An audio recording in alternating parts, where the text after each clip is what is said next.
Le Venezuela est confronté à une grave crise économique. Plus d'un quart de la population vit sous le seuil de pauvreté dans ce pays en récession où l'inflation atteint 85% fin 2015. Pénurie des biens de première nécessité, violences et corruption sont monnaie courante. L'économie du pays est très dépendante de sa manne pétrolière. Le Venezuela dispose des plus importantes réserves de brut de la planète, dont l'exportation représente 96% de ses devises. La chute mondiale des cours du brut aggrave donc la crise économique du pays. Pour les agences de notation, le Venezuela est au bord de la faillite, mais le pays honore sa dette tout en maintenant les subventions intérieures et des facilités de paiement pour le pétrole à ses alliés stratégiques. Cuba reçoit 90 000 barils de brut par jour à des tarifs préférentiels en échange des services de personnel de santé. Plus loin, la Chine a apporté 323 000 barils par jour en 2014 en contrepartie d'importants investissements et de prêts à long terme qui totalisent une dette de 20 milliards de dollars fin 2015. Les États-Unis restent le principal client pétrolier du Venezuela. Ils ont importé près de 800 000 barils de brut par jour en 2014, en dépit de leurs relations tendues depuis des années.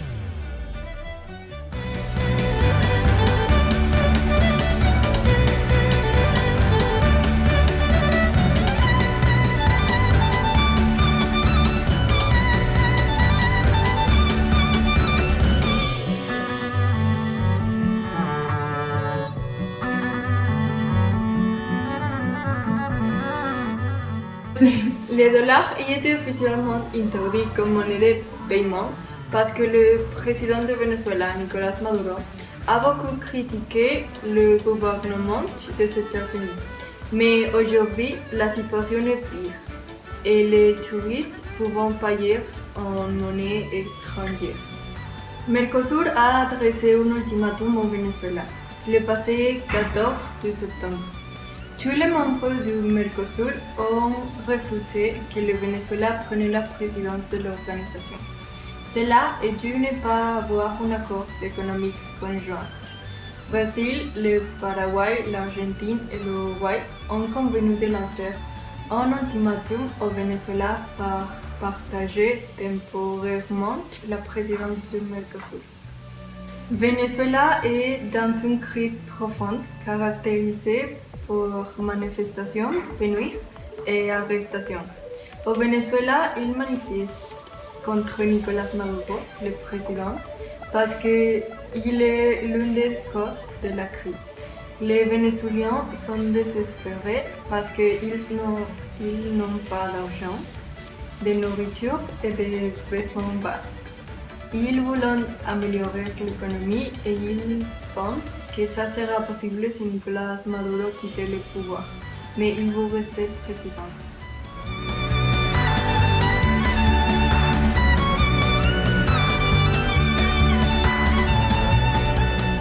Un très fort problématique au Venezuela est que les écoles manqueront de la nourriture.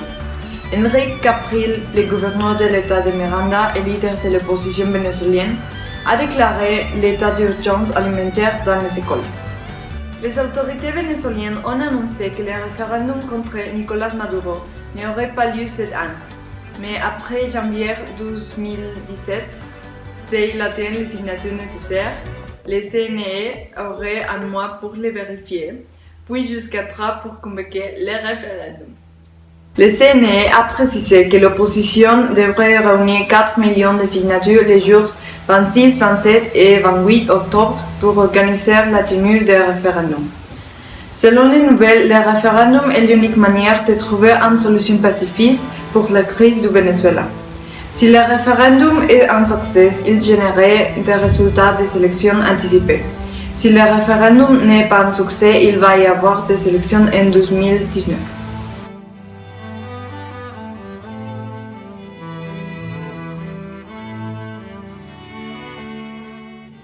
La table de l'unité démocratique appelle à manifester contre le président Nicolás Maduro, massivement et pacifiquement le 12 octobre. L'objectif de l'opposition est d'obtenir le départ anticipé de Nicolás Maduro, qui a provoqué beaucoup de problèmes comme la crise économique. Nicolás Maduro veut de trouver des solutions aux problèmes socio-économiques. Il intime, insulte et menace l'opposition qui pourrait adapter pour les problèmes socio-économiques. Le Venezuela ne parvient plus à importer les produits nécessaires à sa population, Quelques exemples sont les produits alimentaires et les médicaments. Le Venezuela a un besoin urgent d'investissement étranger, qu'il est prêt à échanger contre du pétrole ou des concessions minières dans les régions de l'Est au nord. Le Conseil national électoral fait tout pour retarder le référendum contre Nicolás Maduro. La ministre des Affaires étrangères du Venezuela, Delcy Rodríguez, et le Conseil national électoral ont dit de la déclaration de John Kirby dans laquelle les États-Unis étaient dit préoccupés par les décisions du gouvernement vénézuélien.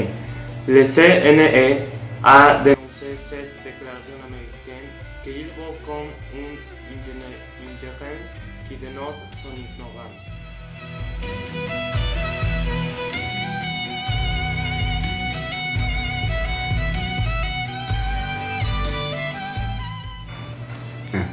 Le journal américain New York Times a publié l'histoire d'une jeune fille qui s'appelle Ashley Pacheco.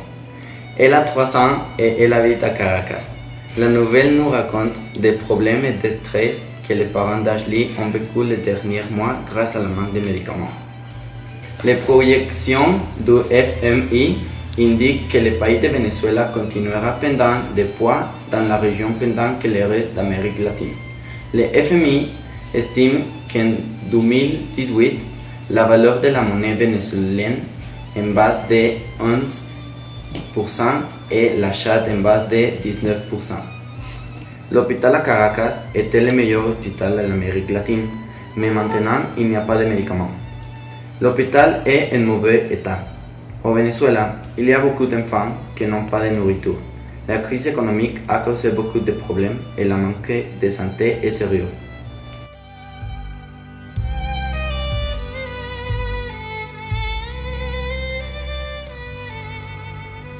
Le 14 octobre, le président Nicolás Maduro a validé le décret de budget 2017. En ajoutant l'Assemblée nationale et un état de désobéissance légale, le gouvernement de Maduro essayait d'ignorer au nom de la défense de la révolution bolivarienne.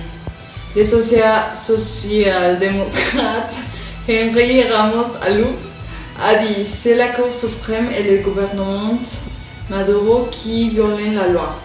Et il va prendre l'organisation des États américains. » Chez les sujets du coup d'État, les magistrats déclarant alors nul et non avenu considérant qu'il y a violation de l'ordre constitutionnel. Maduro a proposé un nouveau mécanisme entre les membres de l'OPEP. Il veut doubler les cours du pétrole. Maduro a dit que les prix actuels ne peuvent durer parce qu'ils ont atteint le plus bas niveau enregistré depuis 40 ans. Et les prix doivent être plus réalisés pour faire des investissements rentables. Le président russe Vladimir Poutine a affirmé que son pays était prêt à se joindre aux mesures envisagées par les cartels pour réduire la production de pétrole. Les Vénézuéliens doivent faire la queue pour acheter de la nourriture. La manque de nourriture est un problème très sérieux. La crise économique augmente chaque jour. L'ONU et autres organisations ont offert de l'aide, mais Nicolás Maduro l'a rejeté.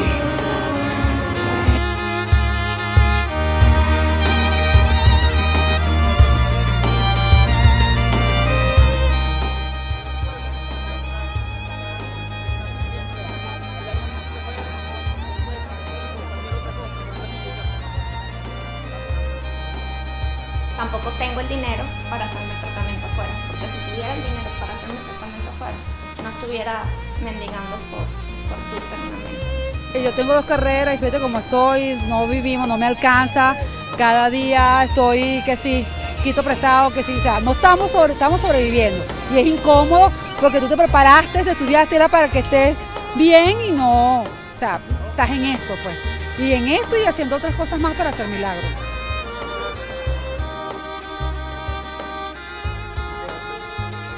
Que lo hace la mayoría, el 100% de los venezolanos, porque con un salario mínimo, como le digo, no se puede. ¿Quién compra con un salario mínimo un kilo de bistec en este país? Ni siquiera una caja, ni siquiera un cartón de huevos. Entonces, ¿qué vamos a comer nosotros los pobres? ¿Qué comeríamos? La arepa sola, con un vaso de agua, ¿será? Es una cosa ilegal, eso sí es verdad. Pero ¿quién nos enseñó a bachaquear? El mismo gobierno. Yo lo entiendo que el mismo gobierno es culpable de lo que se está viviendo en Venezuela. Uno no consigue las cosas, el salario no alcanza para un coño, no se encargan de ver de verdad la calidad de vida que está viviendo el venezolano. Aquí el venezolano se va a matar pueblo con pueblo. Aquí no lo va a matar gobierno ni ejército, sino pueblo con pueblo, debido a la escasez, debido a que si yo llevo una bolsa más o menos, viene uno y me... Cónchale, capaz me dan una puñalada por una bolsa de comida, porque es que no se encuentran.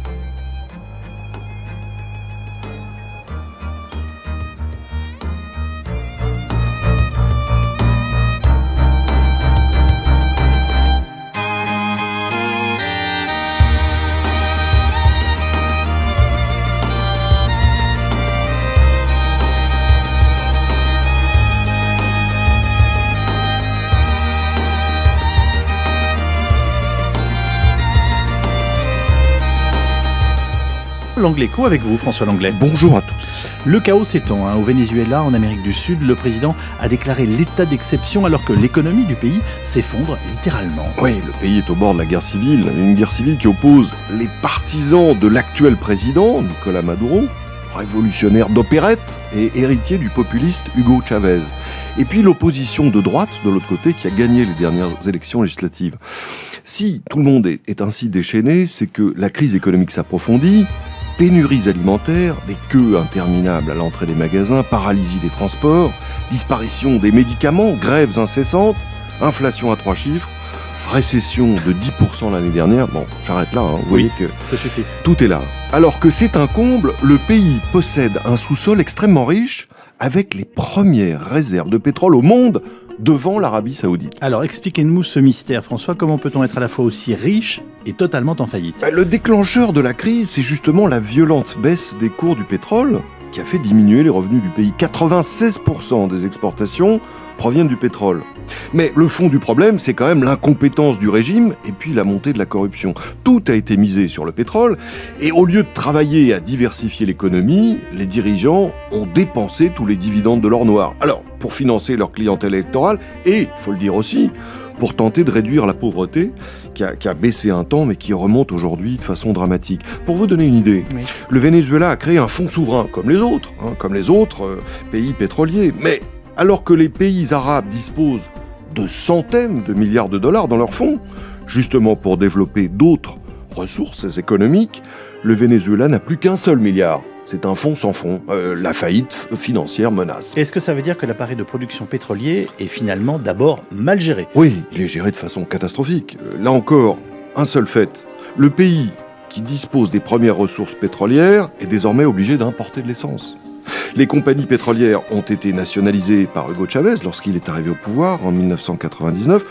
Assez logique, la nationalisation quand la richesse est aussi concentrée dans un seul secteur, mais là encore, c'est le clientélisme qui a prévalu. Le nombre d'employés a été multiplié par 4 depuis l'élection de Chávez, alors que la production de pétrole a baissé sur la même période. L'économie elle-même est gérée de façon aberrante. Il y a 5 taux de change pour le bolivar, la monnaie, et bien sûr un marché noir florissant. Comment se fait-il qu'il n'ait pas réussi à développer d'autres secteurs avec autant d'argent ? Écoutez, c'est un phénomène assez classique dans les pays qui possèdent une richesse naturelle importante. C'est ce qu'on appelle la maladie hollandaise, parce qu'elle a été diagnostiquée dans les années 50 aux Pays-Bas, qui exploitaient de larges réserves de gaz naturel. Quand on a cette maladie, toutes les ressources sont aspirées par l'exploitation de la ressource naturelle, parce que c'est évidemment le secteur où la rentabilité est la plus élevée. Et ça finit par compromettre l'avenir du pays, qui devient mono-industrie et qui s'expose soit à la chute des prix, c'est ce qui se passe aujourd'hui, soit à l'extinction des réserves du sous-sol. Jean Boissonnat, vous savez que c'est un grand journaliste économique, disait toujours « La richesse trouvée rapporte moins que la richesse créée ». L'effondrement du Venezuela en est une nouvelle illustration.